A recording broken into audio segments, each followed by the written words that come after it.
KPCC president advocate Sunny ജോസഫും TK. ഗോവിന്ദനും ഇരിട്ടിയിൽ കൂടിക്കാഴ്ച നടത്തി. സണ്ണി ജോസഫിന്റെ വീട്ടിലായിരുന്നു കൂടിക്കാഴ്ച.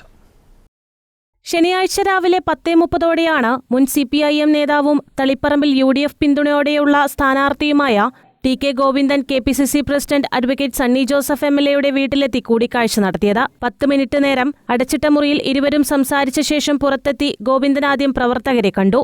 ജില്ലയിലെ മുതിർന്ന CPIM നേതാക്കൾ ഞാൻ സ്വീകരിച്ച നിലപാടിനൊപ്പമാണെന്ന് ടി.കെ. ഗോവിന്ദൻ പറഞ്ഞു. ബൂത്ത് മുതൽ ജില്ലാ സെക്രട്ടേറിയറ്റ് വരെ P.K. ശ്യാമളയുടെ സ്ഥാനാർത്ഥിത്വത്തിനെതിരായിരുന്നു. എന്നാൽ അത് അടിച്ചേൽപ്പിക്കുകയായിരുന്നുവെന്നും ഗോവിന്ദൻ പറഞ്ഞു.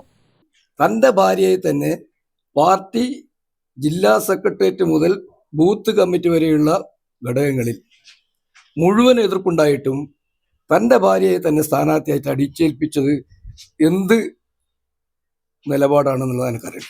അതാണോ വർഗവഞ്ചന? വർഗത്തെ വഞ്ചിക്കാൻ തൊഴിലാളി വർഗത്തിന് ജനകീയനായത്വ വിപ്ലവത്തിന് ഈ ടീച്ചർ ജയിച്ചാലേ നടക്കുന്നതാണോ മാഷ് ഉദ്ദേശിക്കുന്നത്? അതുകൊണ്ട് അത്തരത്തിലുള്ള പദപ്രയോഗങ്ങളൊക്കെ അവരുടെ ഭാഗത്തുനിന്നുണ്ടാവും. പക്ഷെ സാധാരണ അണികളും അപ്പോഴും നിങ്ങളെടുത്തിട്ടുള്ള ഈ നിലപാടിനോട് അങ്ങേറ്റം പ്രതിഷേധമുള്ളവരാണ് എന്ന് നിങ്ങൾ കണ്ടോളൂ. കോൺഗ്രസ് നേതാക്കളോടൊപ്പമായിരുന്നു ടി.കെ. ഗോവിന്ദന്റെ സന്ദർശനം. News desk Kannur vision.